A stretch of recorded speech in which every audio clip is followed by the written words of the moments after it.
Technology. What's your name? My name's Kate Valentine. How long have you been in Senegal?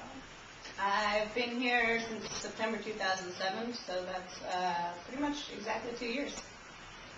What's the type of, just generally, the kind of work that you've been doing as a Peace Corps volunteer here?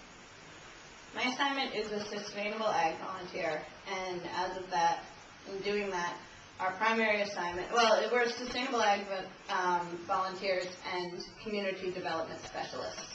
So what we do is we extend improved variety of seeds in terms of people's field crops and their gardening, and we extend improved techniques as well to farmers through in our villages and in the ones near us as well. In addition, we train people in leadership techniques, meeting facilitation, etc.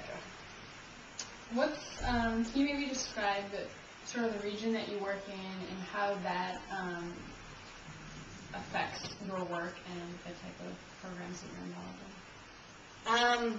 Well, the area around my village is called Kaimor, and the area around there receives about 600 millimeters of rain a year, so it's a fairly wet region, so we're able to grow a large variety of crops. In addition, there's also some elevation, so there's a valley there, and the valley is good for gardening, so as well as rice growing. So unlike other areas in Senegal where you can't grow certain things because there's not enough water, we can grow millet, corn, peanuts, rice, and beans. So those are our primary rainy season crops, and of course gardening. Primarily tomatoes in my area. Hopefully, you and I will work to diversify that during the dry season. What are the main objectives that you have when you're working for the Peace Corps and with these farmers in terms of extending these varieties? The main objectives that we have are food security and crop diversification, because right now, especially in our area, we're in the peanut basin of Senegal, so pretty much it's peanuts, peanuts, peanuts. So the idea is hopefully we'll be able to diversify the crops, since peanuts are really hard on the soil, especially in their harvest. It rips up the soil, and so leading to a lot of erosion and a lot of issues that go along with that.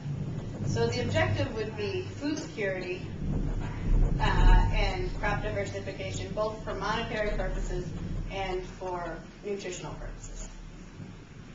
What is the role that you've seen, you've described your role in the program, but what is the role that you see that farmers are bringing to this? Farmers are doing all the work. I mean, I go and I give my seeds to one farmer, but it's his or her job to go out and do the actual farming of it. It's his or her job to farm it correctly in order to give it to his or her family. It's his or her job to tell other villagers about it, so other villagers see, you know what, we don't just have to grow peanuts, we can also grow beans in this area. So it's the farmer that's doing all the work. We're just the facilitators. And have you seen farmers be pretty willing and accepting of this program and pretty excited about it? Farmers are very, very excited about the program. The big thing with our program is we don't give out seed for free. We give out 2 kilos of seed, or however much seed we give out at the beginning of the rainy season, we expect twice as much in return. And farmers really like that because they're paying for the seed, so they're not just getting a handout. But at the beginning of the rainy season, and during the rainy season, it's also known as the hunger season. It's been a year since last year's harvest has come in. Money is short. Time is short. The seed can be late. The seed can be bad. And we're giving quality seed. One farmer told me once, it's like you're giving it for free, except better. So they're very supportive of the program. That's awesome. Have you run into any challenges? I'm sure you have. What are maybe the main challenges that you run into with the program or with farmers? Well, there's the challenges that always come with farming, this program in America, wherever you are in the world, and everything's dependent on the environment. So, for example, both last year and this year, I had a number of farmers lose their crops. Last year it was because of too much rain. They planted their rice in certain areas that just got flooded. Areas that would normally only have some some standing water, just had far too much water, and their crops rotted. Other ones, the rains were late this year, so they planted too early, and stuff died, unfortunately. And then your normal pest problems, you know, birds eating the rice seed and insects and whatnot. Other challenges besides that, I don't know. There's the respect thing, especially my first year, since I was the first one working in the area.